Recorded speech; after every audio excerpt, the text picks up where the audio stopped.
Puis là, on passe. Bonjour et bienvenue sur le Moto Coach Podcast. Aujourd'hui, on a Nick Casti qui me fait rire. Hein? Vas-y, fais donc qu'est-ce que tu faisais. je sais rien pantoute, tu ris de ça. Bon, donc aujourd'hui, c'est l'avant-dernier épisode des courses de RacePod. En tout cas, qu'on parle des courses de Supercross pour le moins. 16e, c'était la 16e course en fin de semaine à Denver. Donc, on va parler de ça. Et puis, on va sûrement parler de Nick qui est sûrement encore à la Sainte-Sophie parce qu'il va là toutes les fins de semaine, on dirait. non, je te l'ai dit tantôt, ça a sa mère. T'as changé de spot. Ouais, t'es allé moins loin. D'abord et avant tout, on tient à remercier énormément Technicam. Un gros merci à Technicam. Ça sort le savon, ça sort à côté. Un gros merci aussi à VR Premium. J'ai hâte d'essayer justement ma roulotte. J'ai préparé ça. J'ai changé, tu sais, le dôme de douche, là. Il y a comme un puits de lumière, là. T'as pas de roulotte? Non. Peut-être que tu connais pas ça. Mais en tout cas, c'est douche, dans les roulottes, t'as comme un puits de lumière du toit. Là. Ouais. Il avait craqué, c'était un genre de plastique transparent. Puis là, en tout cas, il était fatigué, il a craqué là où elle avait envie de rentrer par là. Fait qu'on a changé ça. C'était quand même une pas pire job. C'est clair. Mais non, j'ai commandé le dôme, là. Mais là, au moins, je vois dehors. Avant, c'était comme tout. On voyait rien, Chris. C'est une des raisons pourquoi que j'en ai pas de roulotte. L'eau rentre de partout là-dedans. C'est des cochonneries. Ouais, vraiment. Oui, il y a quelqu'un à un moment donné qui m'a dit les roulottes, t'as ceux qui ont coulé, puis t'as ceux qui vont couler. Exact. Puis c'est pas parce qu'elle est vieille qu'elle est moins c'est bonne. flambant neuf, puis l'eau rentre. C'est ça, souvent c'est le contraire, même les neufs sont pires. Mais non, nous autres, notre roulotte, ça fait quelques années qu'on l'a, là, c'est une 2011. Puis c'est pas la plus fancy, mais elle est super pratique. Là, c'est une fouille avec 10 pieds de garage en arrière. Puis, mais tu sais, pas full luxueuse et tout, mais on s'en sac-tu, c'est pour aller aux courses. D'autres, on rentre là-dedans avec nos bottes. Ouais. À un moment donné, on choisit nos combats, qu'ils disent. Donc, c'est ça pour VR Premium. Donc, lui, situé, ça arrive nord, du coup, dans le coin de Joliette. Et il fait la livraison partout, puis il est aux courses tout le temps l'été. Là, il se promène gros aux États-Unis l'hiver, en Ontario, partout. Il course à gauche, à droite. Donc, un gros merci à Clich Autoford Thetford. Tu cherches un pick-up, t'as pas envie de changer ton pick-up déjà, Nick? Pas tout de suite, il me reste plus qu'un an de location. Fait que, ça sera pas après. Mais non, je l'aime bien, mon Ford. J'ai déjà 5000 kilos de fait avec. Fait que je suis bien content de pas l'avoir pris en location. Ouais, c'est sûr que t'as fait du millage, toi. Ouais. Je fais gros du millage parce que là, avec la job au collège, que je fais des cours là, pour l'option sport-études, ça fait gros du voyagement. C'est quasiment 1 heure d'autoroute le matin, 1 heure le soir. Plus là, ma fille qui est pas à côté et tout. Fait que c'est beaucoup de voyagement. Donc, mettons, j'aurais 20 000 kilos dans l'année, je commencerais déjà à être sénère. J'ai fait 5 en 1 mois, en 2 mois. Non, c'est ça. Je pense que je fais ça, moi, entre 15 et 20 par année. Mais tu sais, je travaille de la maison, fait que ça l'aide pas mal. Là. Ouais, t'as fait tant que ça? Cause d'enduro? Tu carriais des pièces? Ouais, on est tout le temps parti la fin de semaine. Peut-être un petit trip genre en Gaspésie ou 2 trips en Gaspésie. Déjà, ça fait 4000 kilos en partant. Fait que non, ça va vite quand même. Pareil, ça va vraiment vite. Je fais pas beaucoup de millage, puis je fais minimum 20. Là. Mais moi, la location à 20 000, c'est parfait. C'est ça, parce que j'ai failli prendre ça, moi. Puis, c'est ça, j'étais pas sûr. Puis je pense que ça m'aurait fatigué un peu. Ouais, c'est stressant. Mais au début, ça me gossait, justement. Puis tu checkes souvent ça. Puis même tu y penses plus. Là, ouais, ben, en tout cas, là-bas, chez Clich Autoford, t'es pas tant stressé que ça non plus. Là. Tu te pètes un peu. Ouais, c'est ça. Habituellement, les gars sont regardants là-dessus. C'est ça, parce que c'est souvent le marché des camions, ça garde sa valeur. Fait que, sinon, ben, gros merci à Saint-Pierre Moteur, nouvellement appelé STP 1958. J'ai vu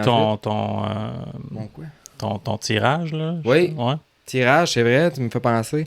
On fait tirer ça, on avait statué, moi plutôt Nick, en ondes live, que c'était le 5 juin dans ce coin-là. Donc après la course de motocross Saint-Julie, on fait tirer ça, un kit top end, puis il est parti comme c'est là, je pense que je vais en avoir besoin, j'ai des heures de fête déjà pas mal sur mon bicycle. J'ai pas que...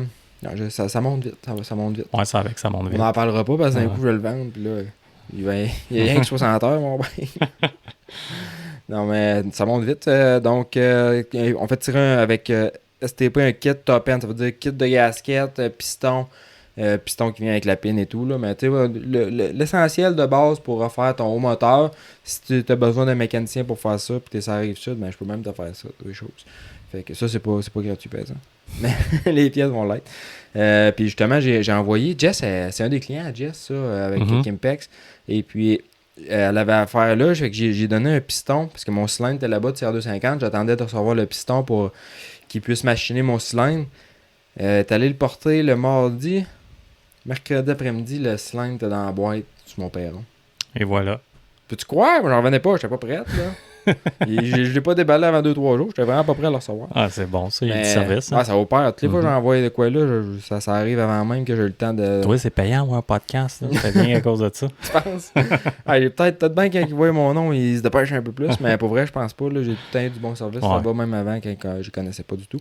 Fait que sont super smart en plus, le service là-bas est vraiment ça coche. Un gros merci aussi à balancebike.ca, T6 Rider, c'est là que ça se passe. Cobra Moto Québec.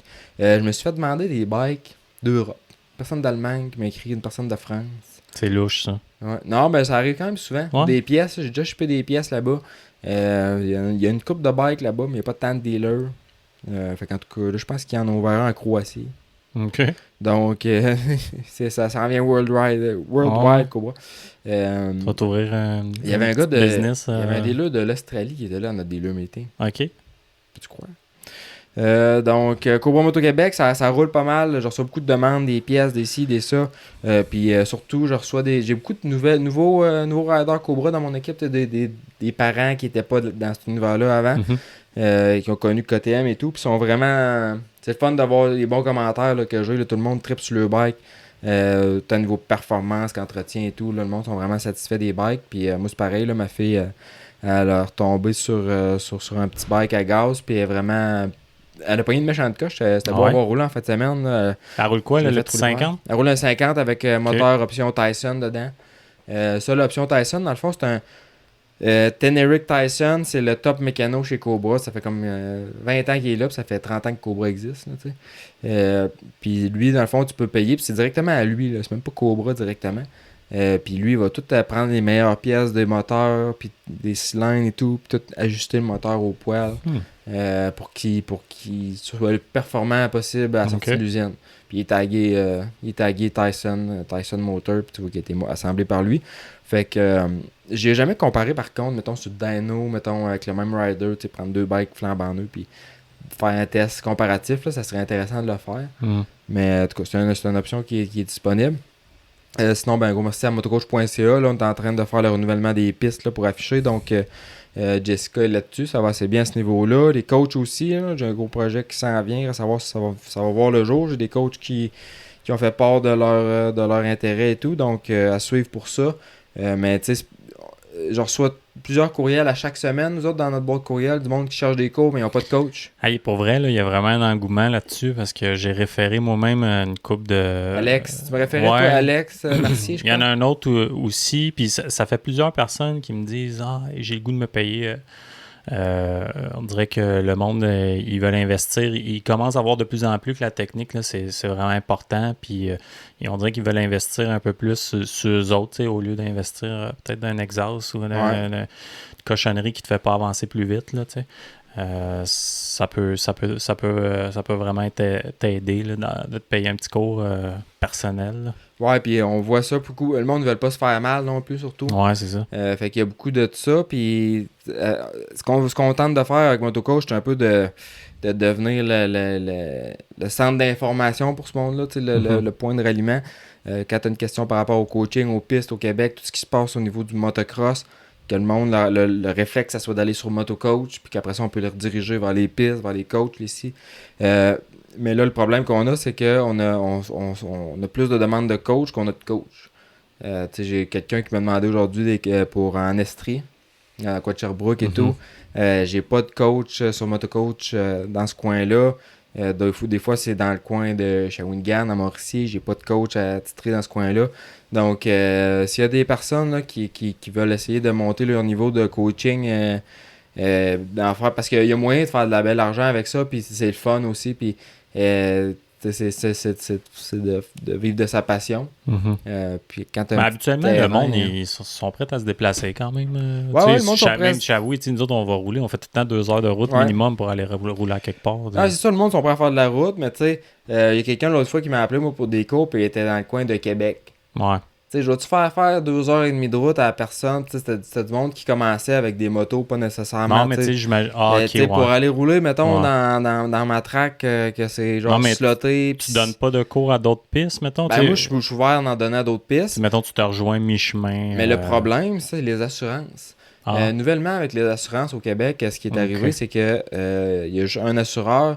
Puis moi, je peux pas dire Salut, moi, Rémi Dufour, j'arrive à X-Town, par exemple, je veux coacher sur la piste. Comme c'est moi qui organise mon activité de coaching sur une piste d'X-Town. Mhm. Je peux pas faire ça sans avoir mes propres assurances. Ouais. Mais là, avec MotoCoach, le projet que je suis en train de faire, c'est que mes coachs vont être assurés. Ah, ok. Il y a un prix qui va avec ça, par contre. Mhm. Donc, reste à voir comment j'ai de personnes qui embarquent et tout pour voir si c'est viable.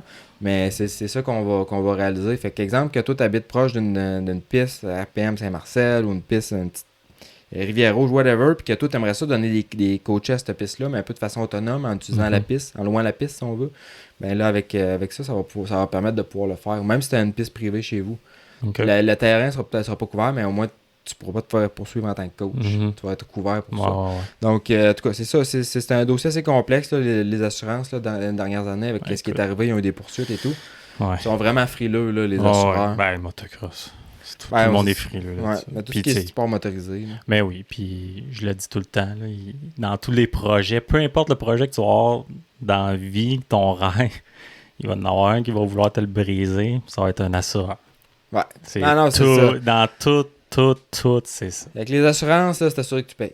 C'est à Exactement. peu près ça l'affaire. Puis, tu sais, au Québec, on peut pas. Tu sais, aux États-Unis, quand tu signes un waiver, puis tu signes les 8 pages qu'ils ont, là, mais écoute, tu l'as signé, là, that's on you. C'est toi, c'est ta charge, ils sont déchargés de responsabilité. Au Québec, c'est pas de même. Un waiver, ça vaut pas grand-chose. Non, je sais. Tu peux pas empêcher de poursuivre quelqu'un. D'où l'importance d'être assuré contre les poursuites. Mhm. Fait que c'est ça qui.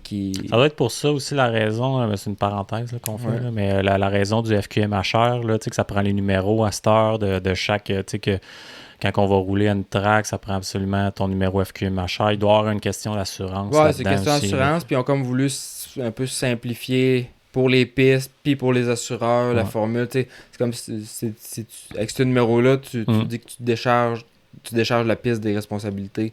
Je pensais à Mais ça tu sais, l'autre tu peux quand fois. même poursuivre la Mais piste. c'est cool ça que le monde s'inscrive à FQMHR parce que je sais pas si ça pourrait être public, là, mais c'est sûr que les autres FQMHR ils peuvent savoir exactement comment de monde qui s'inscrit tu sais, pour rouler dans des parcs récréatifs. J'aimerais ça savoir ça doit ce être chiffre. pour ça un peu parce que puis il y en a des chiffres qui sont disponibles sur FQMHR puis ils sont vraiment pas frileux à les donner souvent ces chiffres-là. Ils sont fiers de le faire même.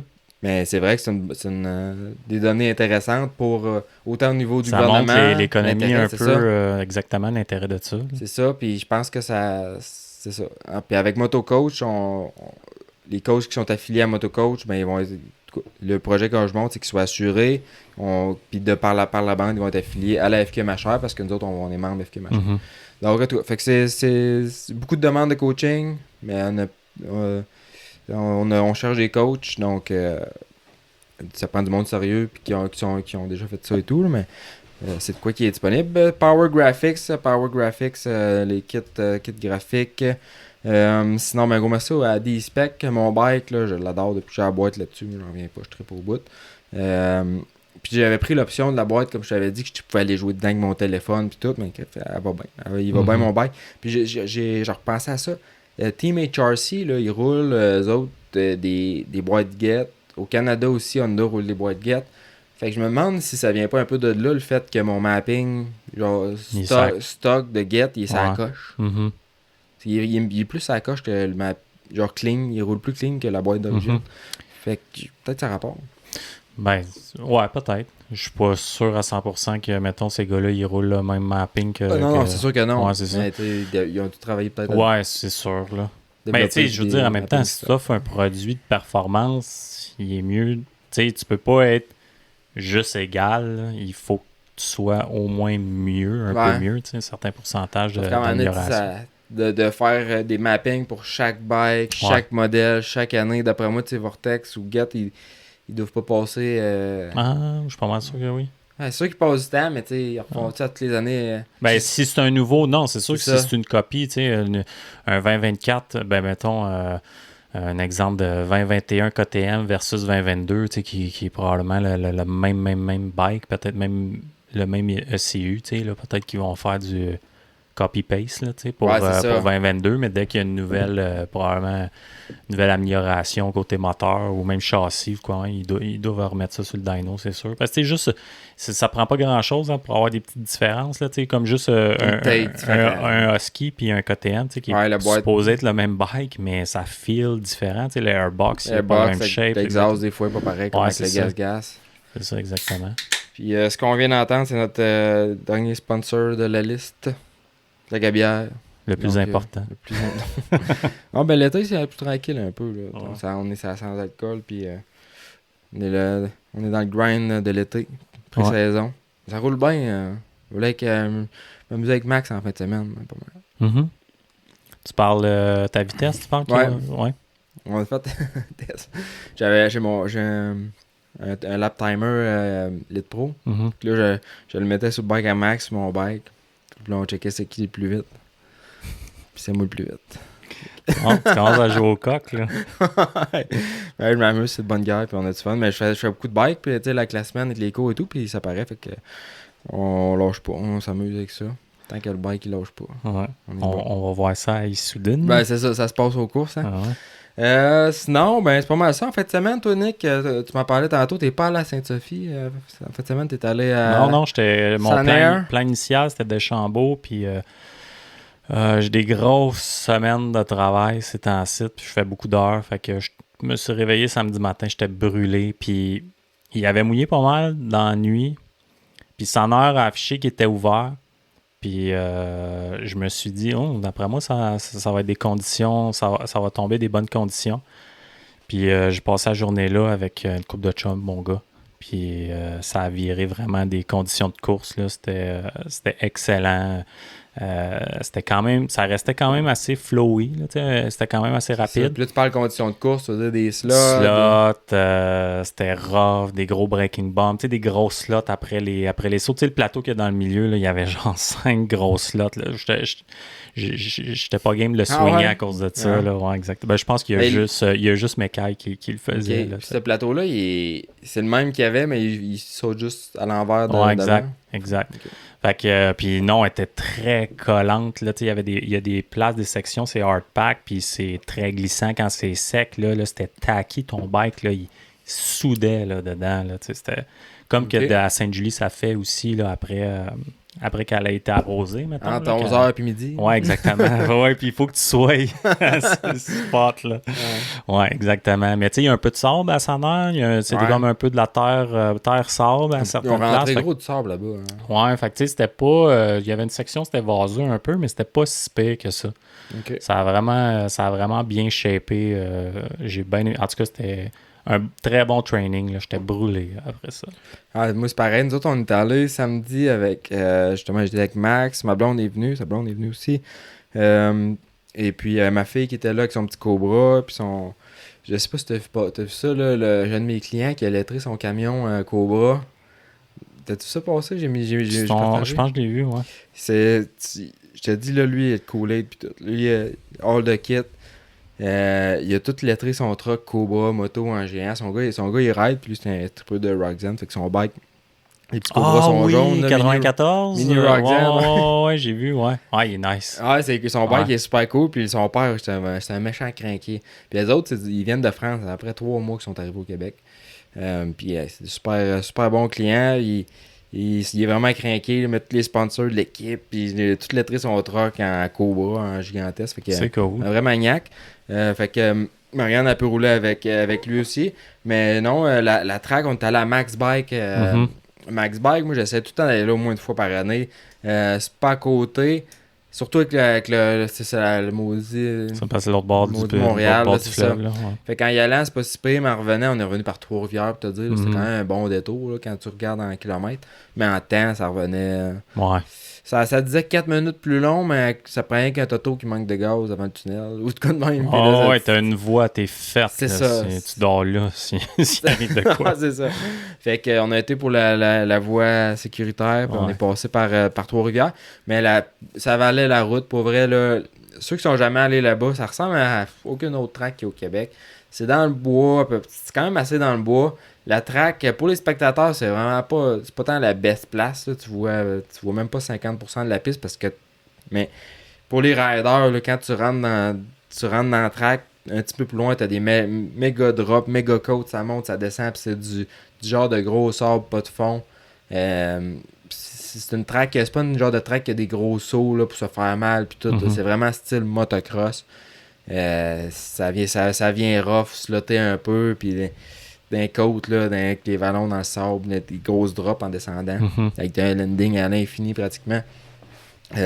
C'était vraiment, moi j'ai trippé bien raide là-bas. Là. T'es-tu allé, Max Bike? Non. T'es jamais allé là? Mm. Puis de la façon que je viens de te le vendre, ça Ouais, donne un petit goût d'y aller. Faudrait que je te montre un texte. En plus, j'ai un de mes chums qui me dit, il m'a envoyé, juste avant que j'arrive ici, on va-tu à Max Bike en fin de semaine? Ah ouais. Fait que peut-être que je vais aller là en fin de semaine, je suis pas sûr. Mais ça a l'air de quoi, la track d'enfant? Ah, c'est super. La track d'enfant est super belle. T'es capable de bien voir aussi. T'es capable de voir pratiquement toute la piste, ton jeune, au contraire de la grande piste. Là. Ouais. Puis moi, ma fille, elle trippait bien raide. Là. Puis c'est comme un peu moins sable, pas de fond. Là. C'est vraiment plus comme un peu du sable qui se tape. Là. Fait que c'est pas tough, pour c'est pas plat non plus. T'as un peu de dénivelé et tout. Puis c'est adapté. Là, ma fille, elle trippait vraiment. Là. Elle a vraiment eu du fun là-bas. Bon. Puis c'est la grande ça piste. Ça encore plus. Ouais, non, c'est pour vrai. Il y a une piste Pee-Wee vraiment faite pour les petits Pee-Wee avec petit Pee-Wee 50. Il y a deux pistes. Ouais, il y a deux pistes d'enfants. Comme une piste intermédiaire, si on veut. Ma fille a roulé là-dedans. Puis il y a une piste Pee-Wee pour les petits PW 50, là, que c'est vraiment eux qui commencent. Là. Fait que c'est le fun parce que ça sépare le monde. Il y a des groupes de pratique aussi pour la grande piste. Ah ouais. Ouais. Puis c'est une piste, ça, que il y a beaucoup de blind spots quand même. Ouais. C'est un peu mon inquiétude là-bas quand je roule. T'as beaucoup de places que tu drops, puis là tu croises tes doigts qu'il n'y a personne de planter l'autre bord. Puis il y a des places que si tu te rappelles pas bien aussi, où t'es sur la piste, puis t'arrives trop vite, tu sautes carré dans le bois, parce que t'as des virages et tout. Fait que c'est une piste qu'il faut extrêmement que t'appréhendes qu'est-ce qui s'en vient. Que tu set up ça, avec tes lignes de course et tout, pour le virage qui s'en vient, le saut qui s'en vient. Mais c'est vraiment une place cool là, pour à rouler là, avec du gros dénivelé, du sable, puis la vitesse en masse. C'est bon, ça. On va aller faire non, ça vaut la peine pour vrai. Puis c'est pas tant, la route, elle se fait quand même bien. Là, ça nous a pris 1h30. C'est de revenir là, avec Montréal, là, mais si tu passes par Traversier, toi, t'es encore plus proche même. Fait que Traversier, ça peut être notre option. J'étais pas game, mais peut-être à un moment donné. Pas game. Non, mais je sais pas. J'ai essayé de le prendre une fois, puis ça a fini que j'ai attendu 2 heures pour le bateau. Puis quand on est arrivé au bout de la file, la madame elle m'a dit que le prochain bateau arrivait dans 2 heures parce que l'autre était en panne. T'as été badlocké, je pense. On est passé par Montréal. J'ai déjà attendu très longtemps là aussi, mais il y avait du monde. Là. C'était comme je t'ai dit, un dimanche fin d'après-midi. On faisait la file dans la rue. Là. Ah ouais, ok. On a attendu, puis là, quand on a réussi à passer, comme je t'ai dit, pas à passer, on n'a jamais passé. On a reviré de bord après 2 heures d'attente pour passer vers Montréal. Le tunnel rendu vers Montréal, le tunnel s'était barré bien raide. Ça nous a fait passer par le pont Champlain. Ok, ouais. Fait qu'on est arrivé le soir à 9h. Je sais pas qu'est-ce qui attend. Je pense que ça m'a traumatisé. Pont là, à Sorel. Ouais, je sais pas. En tout cas, les ponts, faire les ponts au Québec, ça semble de plus en plus difficile. Ouais. C'est on traverse de moins en moins aussi. Je me souviens plus quand la dernière fois j'étais allé à Montréal. C'est encourager l'auto, puis ça passe pas bien dans la politique, on dirait. Ouais. Mais non, ça vaut vraiment la peine d'aller voir là. Puis en plus, le propriétaire là-bas, là, super smart, l'accueil là-bas, c'est numéro 1, les prix sont bons. En plus, c'est du monde, nous autres, qui encouragent Motocoach, qui sont bien contents, qui ont vu une différence depuis qu'ils sont affichés sur notre site. Ils nous l'ont dit. Il y a du monde qui ont dit qu'ils sont allés là-bas parce qu'ils ont trouvé sur notre site. Fait que je lui dis pas des beaux mots parce que j'aurais dit la même affaire même s'ils nous encouragent pas. Ils nous encouragent pas avec Motocoach. Il y a plein de pistes qui nous encouragent pas. Puis que je dis des bons mots pareil. Fait que ça c'était super. Sinon, ben dimanche, je suis plus tranquille. On a écouté les courses samedi soir, c'était la fête à ma fille. C'est la fête à ma fille aujourd'hui d'ailleurs. Donc bonne fête. Bonne fête Marianne, ma future racer. Elle a pas une méchante coche, ça sent rien. Ouais, mais ça paraît mais ça paraît un meilleur bike aussi. Ben, le bike fait. Moi, mon gars, je le vois, là, il passe de son CRF 110 à un petit 65, là, puis il est après prendre une coche aussi. Ah ouais? Ouais. Non, puis tu sais, moi, je l'ai vu. L'année passée, elle avait ce bike-là et tout, mais ça marchait pas tant, tu sais, puis la tête était comme pas rendue là, je pense. Mais cette année, là, elle veut, là, depuis qu'elle a fait sa première course à la fin de l'année passée, là, puis elle a capoté bien raide. Elle a vraiment aimé ça. Et puis là, cette année, genre, elle a coach moi, papa, puis je veux, genre, elle voulait que j'aille y faire des 8 l'autre fois. Elle aime ça quand je dis des conseils et tout. Puis elle le fait. Puis tu sais, c'est rare, tu vois des enfants à cet âge-là rouler avec les genoux à bonne place. Puis les hanches à bonne place. Là, avec la tête en avant. Puis elle a une belle technique. Elle roule debout. Fait que je suis vraiment fier de ma petite fille. Puis elle fait bien ça. Donc, on va voir ce que ça va donner cet été. Ça continue. C'est cool. Elle devrait pouvoir rouler pas mal cet été. Là. Elle était chez nous pas mal. Donc, ça va être bon. Donc, sinon, ben, Motocross Saint-Julie, là, cette semaine, c'est ça qu'on attaque. On est en train de préparer ça. C'est du stock pareil, puis avec ce qu'on a eu dans notre famille récemment, ça a été un peu plus au ralenti là, pour commencer à travailler sur la course d'avance. Mais là, j'ai commencé à aller chez les commanditaires. Si vous souhaitez commanditer notre événement à Motocross Saint-Julie, vous pouvez me contacter directement. Sinon, ben, on a Mathias Marine Sport qui embarque année après année, Encan GQ qui embarque, Sport Colette. Donc, c'est tout le temps le fun de voir du monde qui embarque. On va avoir Fromagerie Victoria aussi cette année qui vont être là. OK. Ils vont avoir un petit boot avec des petits jeux là, style camping un peu, puis ils vont donner du fromage, en tout cas, ils vont avoir des cadeaux, ils vont animer un peu. Donc, on va avoir une zone, la zone familiale, comme j'ai dit. On va avoir deux gros jeux gonflables à bloc proche de la cantine avec les jeux de Fromagerie Victoria, des tours d'hélicoptère probablement aussi qui vont venir. Ouais. Donc, un événement familial. Comme j'ai dit l'autre fois, on essaie d'amener la famille. Donc, ça va être pas pire. Puis, on va souhaiter qu'il fasse beau. Ça fait 2-3 ans en ligne qu'il fait beau. Ouais. J'ai peur un peu cette année. Mais la bonne nouvelle, je pense, c'est qu'on a bien de la pluie là. Même je me dis, ça va bien arrêter. Hein. Ouais, je pense pas que ça marche de même. Non? Moi, je me dis que ça marche de même. Check, on n'a rien eu cet hiver. Pas de précipitation, là, on a tout. Ben, peut-être que cet été, on va être correct. Ah, peut-être. On va souhaiter, en tout cas, parce que Sainte-Julie dans la boîte, c'est moins intéressant. Ouais. C'est mémorable, souvent. On s'en rappelle longtemps. Mais c'est plate pour nous autres, les promoteurs, c'est pas intéressant. Non, c'est sûr. Pour les entrées, les spectateurs, c'est ça qui fait qu'on est capable de ne pas perdre d'argent. Là, c'est toujours plus dur. Sinon, ben Denver, en fait, semaine, Nick. Ouais, on est rendu là. Ouais, l'avant-dernière course. Oui. 450, ça jouait. Webb, il était pas loin de Jet en points. Puis je pense qu'il fallait qu'il donne tout en fin de semaine pour essayer de sauver les meubles là, un peu. Il a pas pu faire ça par contre. Non, ça a vraiment pas été facile. Là, il a admis qu'il y a une blessure au pouce. Il y a un ligament détiré ou déchiré, quelque chose de genre. Ouais, parce qu'il avait vraiment de la misère avec sa main, là, puis on l'a vu au dernier tour, il n'a même pas sauté le finish, il se pognait la main. Ouais, exact. Puis même, tu voyais, il y avait un replay, je pense que c'est dans les qualifs de l'après-midi. Quand il jumpait, quand il ratterrissait, il mettait sa main gauche tout le temps un petit peu sur le côté, tu sais, pour pas ratterrir directement sur... Ça levait le pouce au-dessus de la poignée, si on veut, au lieu de la gripper. Exact. Fait que il s'est fait ça à Birmingham. Puis ça n'a peut-être pas aidé non plus avec le block pass que Jason Anderson y avait fait à la dernière course. Fait que il a quand même bien roulé, mais il n'était pas à la hauteur des frères Lawrence que ça a été comme une pratique le mercredi après-midi là, aller au Dog Compound. Exactement. Fait que Hunter qui a vraiment bien roulé toute la fin de semaine. Y a-tu gagné son heat même, je pense? Je me souviens pas s'il a... Je me rappelle pas s'il a gagné son heat. C'est possible. Je sais qu'il a gagné un heat cette année. Ouais, je sais qu'il a gagné la semaine passée, mais en tout cas, je me souviens pas. Jet, qui est toujours... les deux, je pense, au start, c'était 1-2. Là, fait que j'ai fait, OK, ça va être ça le show, d'après moi. De voir Hunter rouler comme ça à l'avant dans un main event, on n'a pas vraiment vu ça. Ouais. Puis, c'est sa meilleure course là, c'était vraiment sa meilleure course. Ouais. Puis il avait l'air bien là quand même. C'était pas... Il y a des... J'étais avec d'autres mondes, qu'est-ce qu'il disait... il va être capable de le passer, Jet, mais dans ma tête, c'était même pas une question là, que ça allait arriver. Il s'est promené en arrière un bon bout, par contre. Là, il est resté plus longtemps que j'aurais pensé en arrière de Hunter. Mais quand il a décidé qu'il passait, ça n'a pas Ouais, exact. Le commentateur qui a dit jamais Jet, il va dépasser son frère.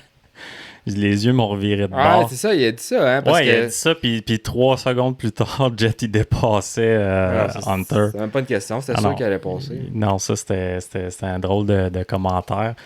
Mais parce que, tu sais, non plus, je pense pas qu'Hunter, il veut se faire donner quoi que ce soit, là, tu sais.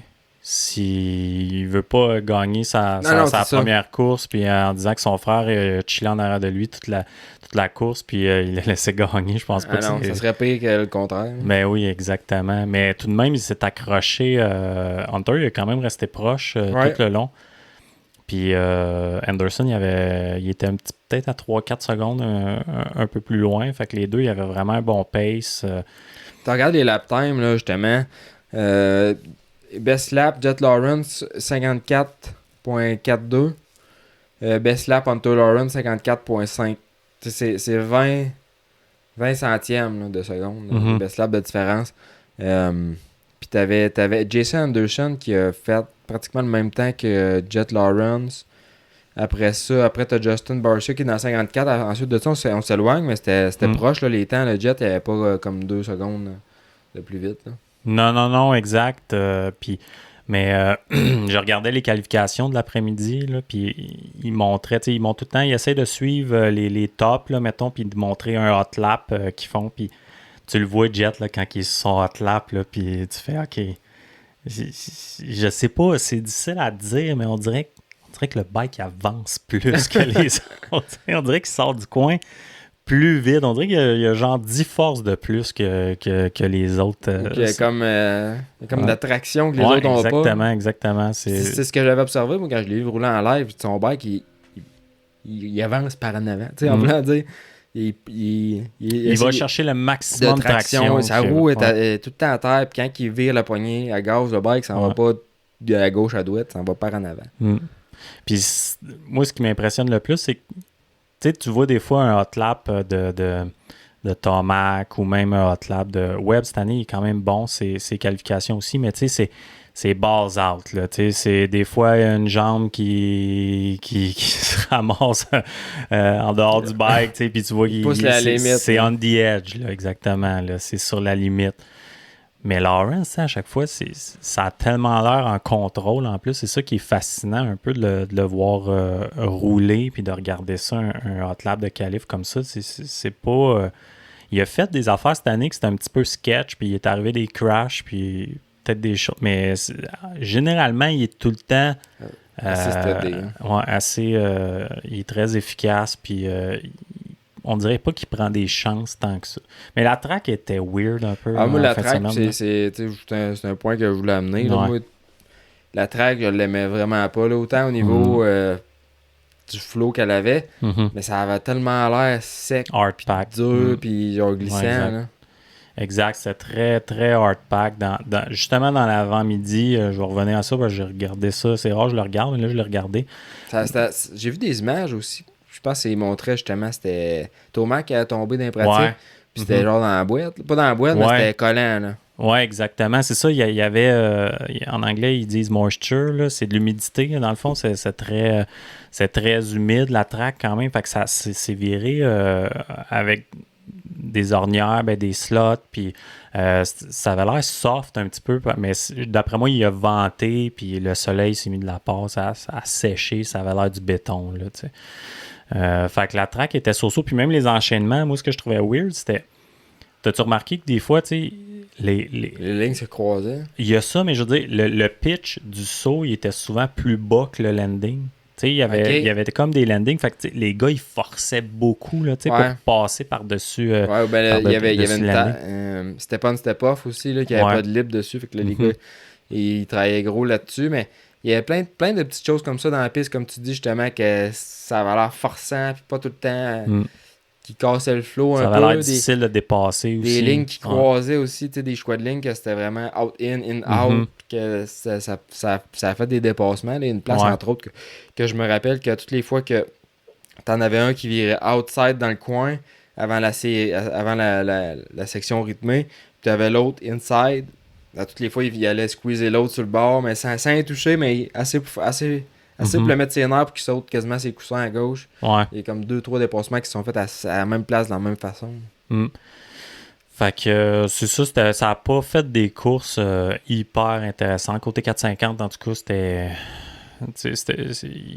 Bon, Jet, c'est ça. Là, j'avais espérance que Webb il ferait qu'il remettrait ça jusqu'à la dernière course à Salt Lake, que les points soient vraiment serrés puis que ça fasse une bonne course, mais ça n'a pas été le cas Mais quand même, par contre, ça a fait. La piste a joué gros dans le sens que t'as Sexton au départ qui a perdu le devant, qui est tombé, il est retombé plus loin dans la course.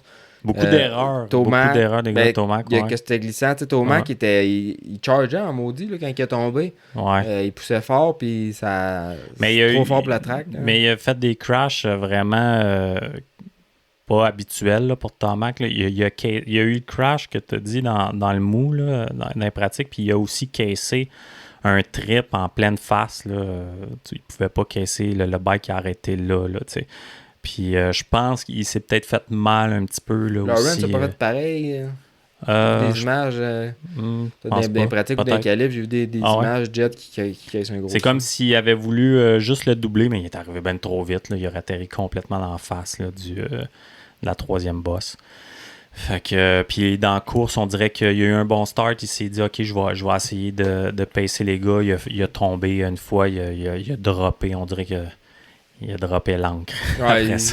Comme il poussait bien fort, puis aussitôt qu'il a tombé, il a glissé, on a dit qu'il avait comme perdu toute la confiance qu'il avait. Exactement. Pour être capable de pousser, puis peut-être avec raison, là, la track. Puis c'est le genre de track qui devait avantager un Lawrence, justement. Là. Exactement. Plus technique, plus léger sur le bike. Ouais, c'est sûr. Traction, surtout, ça avait l'air d'une track qu'il fallait que tu... T'as quand même des bonnes lignes, puis tu cherches la traction. Tu sais, juste après les whoops, là, c'était comme un flat turn. Puis juste en sortant de là, c'était assez compliqué.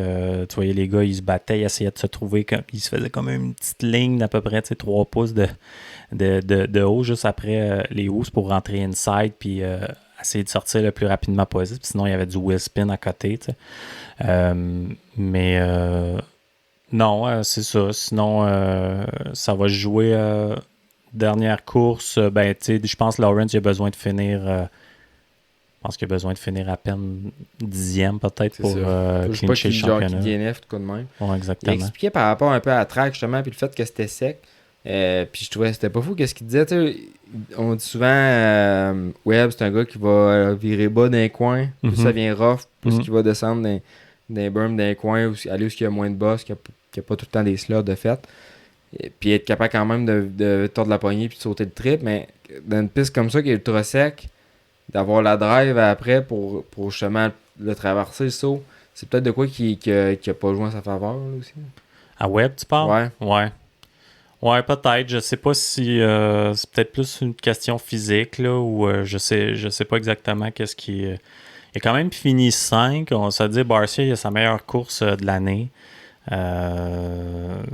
Sexton, d'après moi, c'est peut-être un des seuls avec le frère à Jet qui aurait pu peut-être challenger Jet. Il roulait vraiment bien, il avait une bonne vitesse. Puis malgré tout, même, il a monté 8, je pense, puis je pense qu'il était dead last là, à un certain temps. Fait que il a quand même vraiment bien roulé malgré les circonstances. Mais mettons, si tu mets mettons, sa position par rapport au best lap de la course, quoi que ça veut pas dire grand-chose, mais quand même, ça le met comme c'est lui qui a fait le 5e best lap. Ouais, mais dans le trafic. C'est ça. Ouais, il était en trafic tout le long. Exact. Fait que non, il poussait là, il a remonté quand même. Parce qu'il est tombé 2 fois dans la course. Ouais, c'est ça. Ouais. Fait que c'est sûr que ça vient jouer. T'as Malcolm Stewart aussi qui était parti pour la gloire. Mais ça. Puis t'as viré. Oui, il a fait mon highlight de la course, Stewart. Hey, t'as viré le coin, hein? C'est n'importe quoi. Ça avait aucun sens. N'importe quoi. S'il avait resté sur 2 roues, là, ça aurait été le dépassement de l'année à peu près. Là. Ah, c'était fou. Là. Il était couteau d'un dent. Ouais, puis tu sais, qu'est-ce qui est arrivé? Il a penché le bike, puis en moto, tu sais, qu'est-ce qu'on apprend des fois quand je donne des cours et tout, c'est que qu'est-ce qui contrôle ta moto comme elle est penchée dans le coin, c'est ta poignée à gaz. Pas en mettant ton pied à terre, c'est avec ta poignée à gaz. Puis lui, son bike, il a comme trop penché. Puis il a ouvert le gaz pour essayer le plus possible de le remonter, mais il s'est commis, là. Il a jamais lâché. Non. Puis ça fait qu'il a viré le coin là, à une vitesse épouvantable là, en espérant que le bike allait rejacker et se relever debout. Mais il s'est jamais relevé, mais ça a fait je sais pas la vitesse qu'il a pogné dans ce coin-là. Ah non, c'était... Comme si un slot, tu disais comme un slot car, là, les petites voitures là, sur des rails, là, c'était exactement ça. Non, il a scindé le coin, là. C'était vraiment impressionnant. Mais c'est ça, faut que tu restes sur 2 roues. Hein. Je pense qu'il a fini quoi, Malcolm? Il a fini 7. Hein. Il a fini 7. Ouais. Tout de même, sa meilleure course de l'année, puis il a planté dans le coin. Il était en feu. Malcolm qui avait le 2e meilleur temps des qualifications, puis il était vraiment... je serais pas surpris là, de le voir sur le podium la dernière course, parce que on se dit, je sais pas si Jed, on va voir s'il va avoir la tête à essayer de gagner quand même ou il va vouloir sécuriser son championnat. T'sais. Mais Tomac, Webb, je pense pas que je les vois là. Je serais pas surpris de voir, mettons, Hunter, Malcolm sur le podium fin de semaine prochaine. Là. On va voir. Ça serait le fun. Ça serait le fun de voir parce que ça a vraiment commencé mollo. Là, mais à toutes les courses, surtout vers la fin de la saison. Il s'améliore tout le temps, puis je pense qu'ils ont trouvé plus confortable sur le bike et tout, puis il y a un paquet de facteurs. Là. Mm-hmm.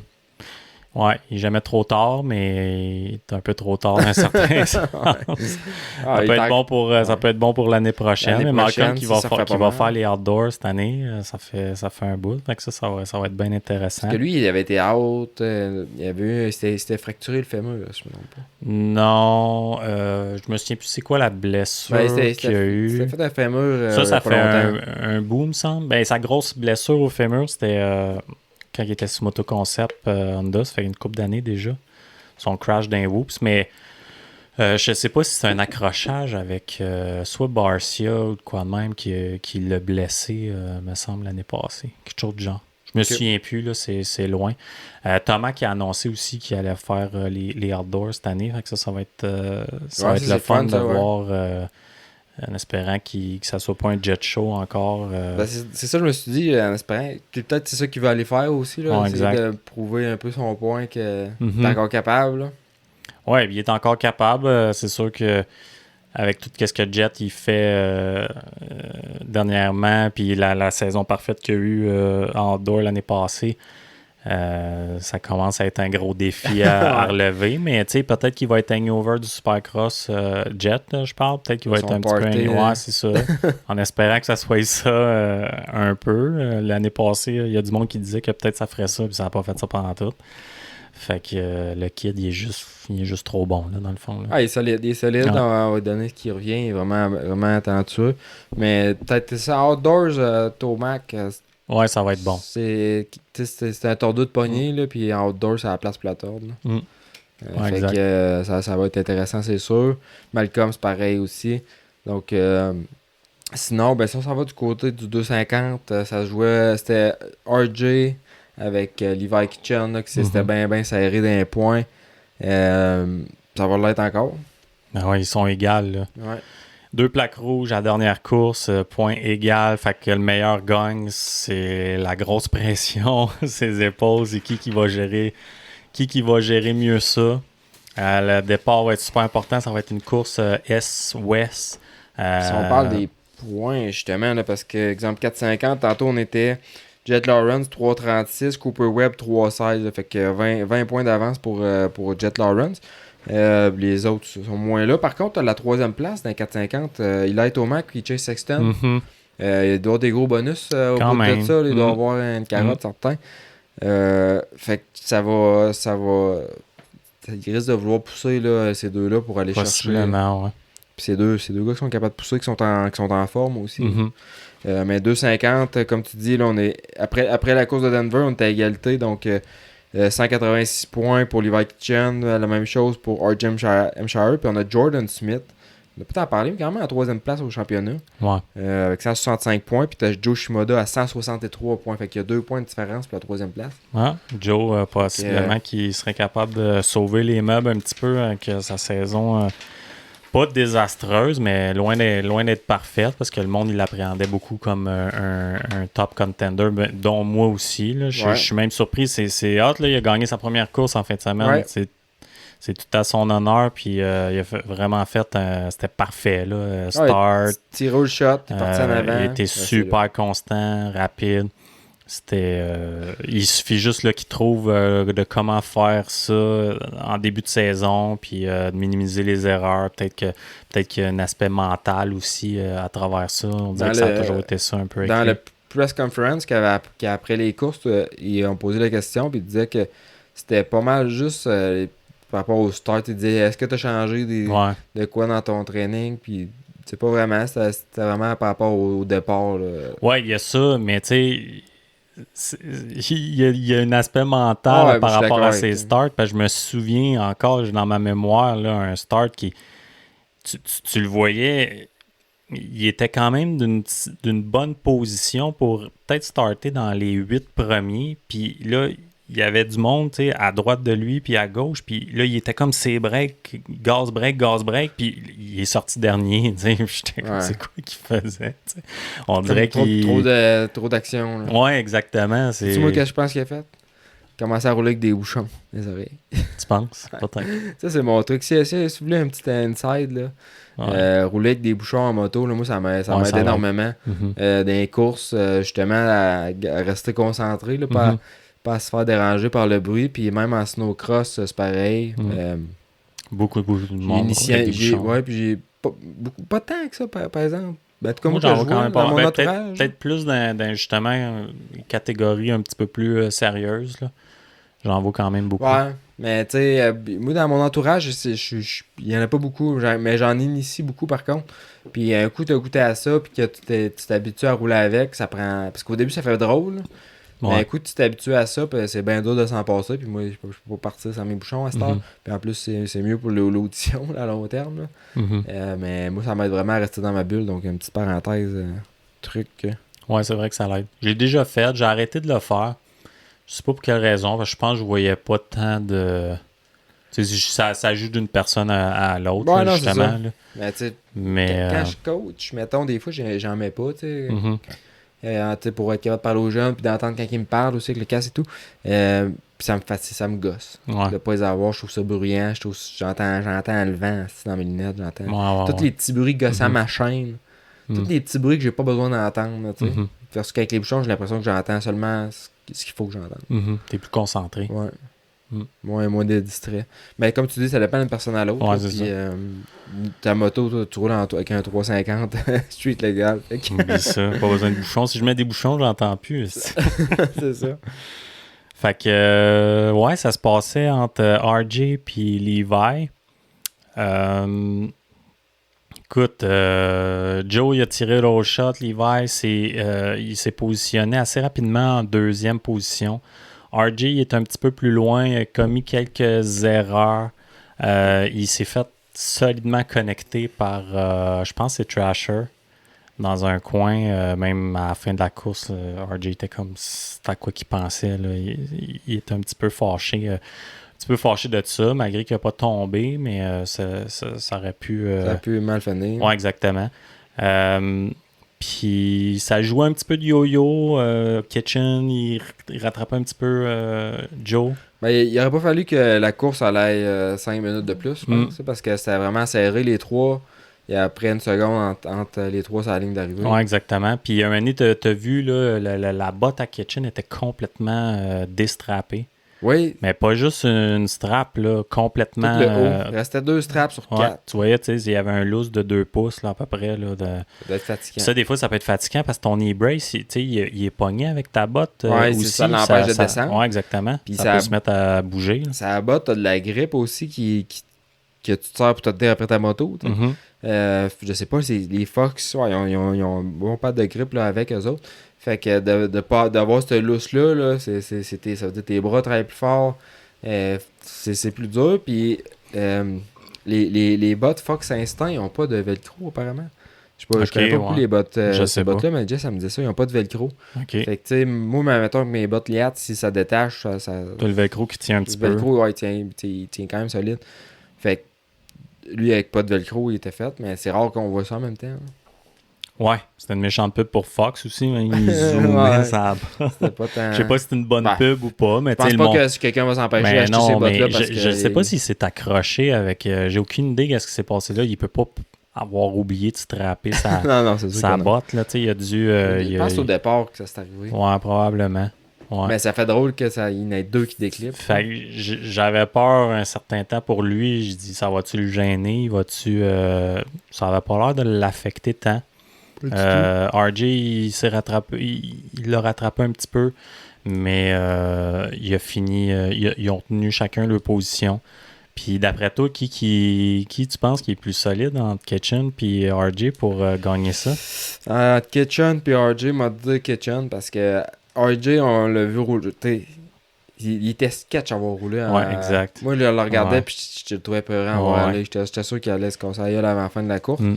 Tu voyais qu'il poussait là, puis Mhm. c'était... Ah, il est out of control un peu. Là. Ouais, c'était... Il avait l'air ses nerfs, là, puis Mhm.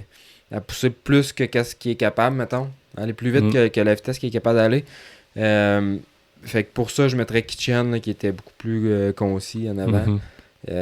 Mais aussi, encore là, puis- t'sais, le raw speed, mettons, tu dis fais un fast lap, puis t'sais, il y a quasiment une demi-seconde plus vite le best lap à RJ versus Kitchen.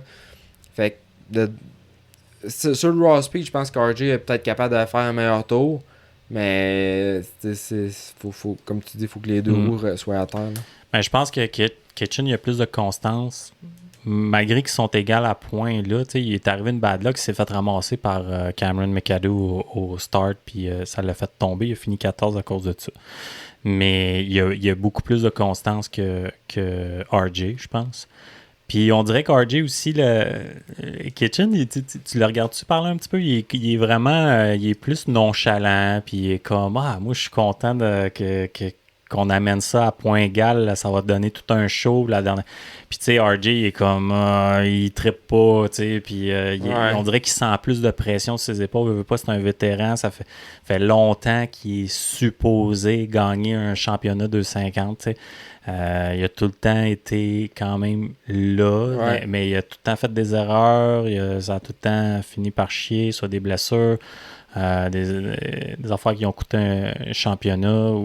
Fait que j'imagine qu'il y a quand même peut-être un peu plus de pression que Kitchen ses épaules. Puis Kitchen, le monde, il ne voyait probablement pas comme qu'il allait gagner le championnat cette année. Là. C'était un peu une surprise. Ouais. Si tu avais regardé sur papier au début de saison, avec Joe, RJ, Kitchen, lui, Jordan Smith. Il partait de Yamaha. Oui, exactement. Il partait de Yamaha sur Pro Circuit. Il disait qu'il se sentait vraiment bien puis tout, mais tu sais jamais tant qu'ils sont pas en course. Là, il faut un petit peu, c'est un petit peu marketing aussi. Là, les gars, ils se sentent tout le temps super bien. Là. Il y a juste Sexton. Moi, quand je pratique tout ça, ça va super bien. Ouais, là, ça me sent au top. Là. Il y a juste Sexton qui a tout le temps dit qu'il se sentait pas bien depuis qu'il était KTM, ce qui est une drôle d'image quand même. Il disait ça avec il disait ça avant aussi avec Honda. Ouais, c'est vrai, dans le fond. Il a tout le temps été bien critique. Fait que, mais non, grosse surprise. Puis j'espère pour Mitch, après tous les déboires qu'il y a eu cette année, puis les 10 dernières années, j'espère pour lui qu'il va... en tout cas, il va avoir un gagnant, il va avoir un perdant, puis on va voir c'est qui. Bon, mais c'est ça, je mettrais un petit 2$ sur Kitchen, puis Kawasaki, moi je suis pas le plus grand fan des motos Kawasaki, mais 2023, 2024, Kawa, au niveau des bikes, je pense que ça s'est amélioré beaucoup. Vraiment. Au niveau de la performance. Côté moteur, ouais. Côté moteur, ouais. Côté moteur, vraiment, je peux pas te dire exactement qu'est-ce qu'ils ont. Je suis pas tant, là, qu'est-ce que Kawa. On dirait que c'est tout le temps plus... Ouais, moi non, mais j'ai un peu suivi avec David de D-Spec, justement, qui était avec PRMX. Puis, je me tenais proche un peu de David, puis je posais des questions. Puis, j'ai roulé aussi les bikes 2022. J'ai roulé 2022 race bike que j'ai pu essayer. Bike stock, j'ai roulé 2023 bike stock. Puis le race bike aussi à Natiki, à un moment donné, j'ai pu faire un tour avec. Puis, mettons, tu compares bike stock pour bike stock. La différence entre le 2022 et 2023, là, au niveau, c'est avec le moteur pour qui a changé. C'est jour et la nuit, là, au niveau du torque surtout, là, du mid-range, bottom end. le 2022, c'était juste, ça faisait penser, mettons, à un Honda 2021, là, les 250, avec les double pipes. Là, t'avais rien en bas, tout en haut. C'était un peu plus ce style de moteur-là. Fait qu'ils sont allés chercher vraiment du torque sans compromettre vraiment le top. Puis même quand j'avais essayé le 2022 Race Bike, avec les gros gaz dedans, la tête, le CU, toute la vaisselle. C'était comme un peu décevant, je trouvais, au niveau du power. Puis le Race Bike, mais 2023, j'avais fait un... Genre, sur le coup de gaz au début, comment ça tire, mais genre, aux trois quarts de la poignée, là, j'ai comme fait... Maintenant, il y en avait encore. Genre, tu peux squeezer encore. Fait que c'était impressionnant de voir le juice qui sortait de là. C'est pas pour rien que les bikes qui tiraient des hauts shots au Supercross en avant des factories. Là, c'est parce qu'il y avait un bon moteur. Fait que je pense que. Puis avec le 2024 450, ben. C'est ce qu'on voit avec Anderson, ben, ça semble être efficace aussi. Là. Fait que je pense que Kawasaki, les nouvelles motos qu'ils ont, c'est pas gênant. Puis ils vont sûrement arriver avec un nouveau 250 en plus. Avec la nouvelle plateforme, donc ça améliore. Puis aussi, de ce que j'en ai entendu au niveau du montage, souvent tu entends les boats qui se triplent, la qualité une petite coche de moins au niveau de la qualité de finition, puis de fabrication, durabilité, versus ce que les autres peuvent faire. Mais je pense qu'ils sont en train de reformer ce gap-là. Le bruit moteur aussi, ça prend des bouchons au lait cacao parce qu'il sort des bruits de là. Ah, ça claque. C'est comme, oh, ouais, mais tout est sous contrôle. Il explosera pas, mais... moi, les 250, t'entends virer ça, t'entends les valves taquer là-dedans. On dirait que la timing chain est lousse. Ouais, ça fait des drôles de sons, mais ça marche. Ça marche, puis ça t'offre. Mais non, puis pas tout le temps les plus beaux exhausts non plus, puis les plus silencieux. Là. Non, effectivement. Mais, puis Mitch aussi qui disait qu'il a trouvé de quoi, je pense que c'était mi-2023, le côté puissance moteur aussi, ça a apparu tout de suite dans Outdoor quand il a trouvé de quoi. Il a dit c'est quelque chose d'apparent. Le monde le gosse avec ça. Là, il dit c'est quoi? Il dit c'est quelque chose que tu peux voir, mais il dit pas c'est quoi. En voulant dire c'est quelque chose que tu peux voir sans ouvrir le moteur. Ouais, c'est ça exactement, qui est apparent sur le bike, qui a fait une grosse différence. T'sais. Ah ouais. C'est pas c'est quoi. C'est un throttle body, c'est-tu boîte à air, c'est-tu... ouais, c'est ça exactement. Ça peut être bien des choses. Je sais qu'il y a bien des équipes en 250 qui roulent des throttle body RP Race. Un peu plus gros. Je pense pas que Pro Circuit roule ça, par contre. Je sais pas, mais t'as encore d'autres qui côté les roulent. Ouais, peut-être. Mais non, à voir. Peut-être. Fait que c'est pas mal ça pour le 250. Il y avait tout de quoi... Shimoda qui a gagné. Une Coletti de 6. Ouais, il a bien roulé. Cole Thompson, 7, un Canadien d'Ontario. Cole Thompson a fini 7, c'est quand même très bon. Ouais, c'est vraiment bon. Ouais. Nicoletti aussi, 6. C'est vraiment bon aussi. J'ai pas grand chose à dire d'autre. À part que c'est bon. Non, c'est pas mal ça. Y a-t-il d'autres choses? Mais... RJ, Nate Thrasher, Jordan Smith. Thrasher puis Jordan Smith, Team Star, je pensais qu'il avait l'air de vouloir bien gros. Surtout Thrasher, je pense, sur qu'est-ce qu'il a fait sur RJ, mais il a fini avec 20 secondes en arrière d'RJ. Fait qu'il était pas tant là. Ça n'a pas tant marché. Julien Beaumer qui a fait une 10. Que je savais pas, Beaumer, c'est un genre d'ancien champion de jet ski. Ouais. Ouais, je savais pas ça. Ouais, il coursait en jet ski. Ouais. Parce qu'on n'entend pas parler de ça souvent. Non, j'étais allé stalker après ses réseaux sociaux. Ça remonte à loin quand même. Là, mais tu le voyais virer entre des bouées là, avec son jet ski. Ça va être cool, pareil. Ouais, ça va l'air cool. Quelqu'un qui n'aime pas l'hiver. C'est moins risqué aussi côté blessure, hein, je pense, que le Supercross. Là. Ouais, c'est sûr que le Supercross, c'est quand même dur à battre. Ouais. Tu sais, de tomber dans l'eau des fois. Ils font des tricks pas mal avec ça. Fait que non, moi, là, en gros c'était pas la course de l'année, mais c'était la track surtout que je trouvais pas top. Ouais. Ouais, non, c'était pas top.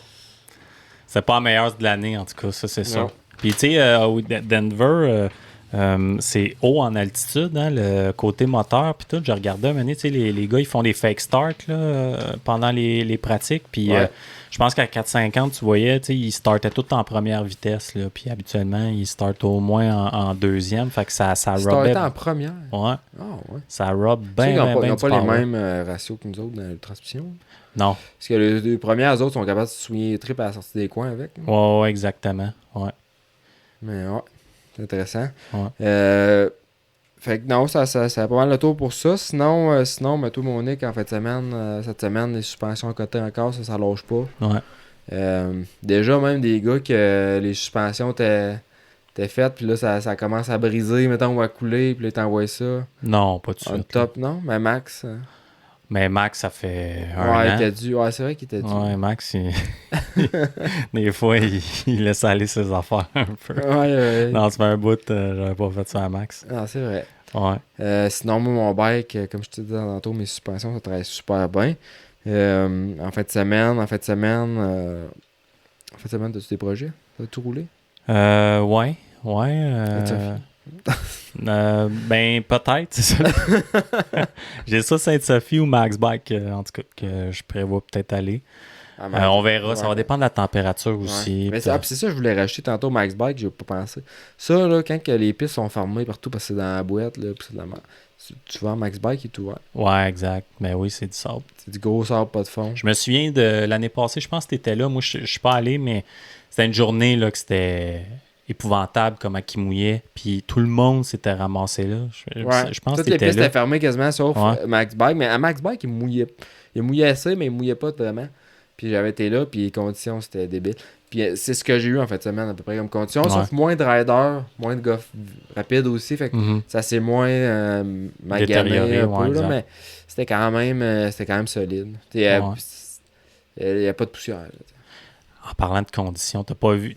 Va voir ça, le dernier MXGP qu'il y a eu. Ouais, j'ai en vu fin de semaine. des photos, des vidéos un peu passées. Oublie mais, ça. Ça avait l'air extreme. Là. Ah ouais, je sais pas, c'est pas un des plus extrêmes qu'il y a eu, parce que je pense que les gars étaient quand même capables de faire un tour sans être jamais partout, mais tu sais, des slots, là, tu voyais les gars, ils peuvent même plus mettre les pieds sur pegs, là, ils se font aller les pieds de chaque côté.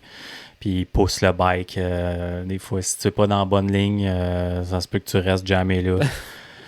Et vraiment, les conditions. Là, les Moto 1, ça avait l'air pas si pire. Puis après ça, il s'est mis à mouiller là, à Sio. Genre de terre rouge. Ouais, c'était spécial comme terre. C'est comme une terre glaceuse rouge. Je pense la pire terre que tu peux avoir, c'est conditions de pluie. Là, si ça avait été du sable, quoi, ça aurait peut-être été moins épais. Il y a eu des bris mécaniques aussi. Prado, je te dis, il avait l'air d'un... il y a eu vraiment de la misère. Il avait l'air d'un amateur. Là. Il était tout le temps couché à terre. Il poussait son bicycle. Puis ça a vraiment pas bien été pour lui. Il menait le championnat à date quand même par un bon gap. Puis il a perdu son gap d'une shot. Puis c'est Gageur qui à date qui va avoir la plaque rouge pour... le prochain MXGP. Earlings, il a gagné sa première course, sa première manche cette année. Il a fait DNF premier manche. Son bike, il a chié là. Deuxième hit, il a gagné ça, mais c'était assez impressionnant comme condition. C'était à quelle place? Te rappelles-tu le nom de au Portugal. Je me souviens pas c'est quoi le nom de la piste, mais c'était au Portugal. Ben, allez voir ça parce que c'est vrai que ça avait l'air vraiment extreme. Ouais. Tu regardes pas un moto complet de ça, là, parce que c'est un petit peu ennuyant. Ouais, c'est ça, c'est pas... Mais va voir juste les... Tu sais, MXGP, il montre les highlights de... Tu sais, c'est une vidéo peut-être de 7-8 minutes, de les deux courses MX2 puis les deux courses MXGP, puis tu sais, ça te donne les grandes lignes, puis ça te montre un peu... tu peux les voir ça sur YouTube? Ouais, ça sort tout le temps sur YouTube. Comme un peu ils font avec les Supercross. Ouais, exactement. Puis c'est souvent en Europe, fait que c'est 6 heures de décalage, fait que tu sais, t'es là le dimanche, début d'après-midi, les highlights, eux autres, les courses sont déjà finies, tu sais. Fait que c'est pas pire. Puis il y a la manche de qualification aussi qui compte pour des points le samedi aussi, il y a le fun à regarder, tu sais, les gars... pour aller chercher 10 points avec une première position, que ça vaut quand même la peine de ne pas traîner le lunch dans ta manche de qualif. Tu sais, qu'avant, le monde, il pouvait prendre ça tu sais, un peu plus relax. Là. Ça change la game. Là. Ouais, exact. C'est quand même un drôle de règlement. Mais... Ouais, c'est mitigé aussi comme... pas tout le monde qui aime ça. aime ça. Je pense que la majorité, ils aimeraient ça avoir juste un format d'une journée aussi, là. Comme aux États, ils font. Là. C'est long. Là, eux autres, là, ils en font du seat time là, dans les MXGP. C'est du vrai seat time. Là. Aux États, là, ils font quoi? Deux manches peut-être de 10 minutes? Pas que pratique, là, je parle. Là. Ouais, pratique, qualif. Après ça, le hit, puis... Mais dans les MXGP, là, ils ont quasiment 1h30 de bicycle là, au complet, juste avant les courses là, qu'ils font, là, en calculant le samedi, les free practice, les qualifications, après ça, la manche de qualification, le lendemain, t'as encore un free practice avant les courses, et ça fait beaucoup de seat time. Ouais. Puis ça doit être plus dur à rentabiliser aussi un événement comme ça sur 2 jours, là, ça fait beaucoup de... Ouais.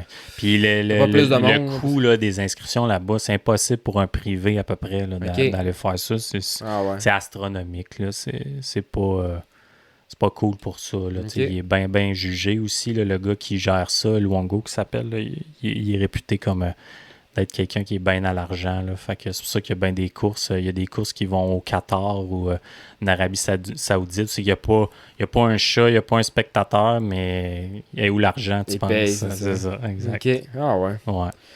Toutes sortes de trucs. Donc, ça va pas mal le tour, mon Nick. Ouais.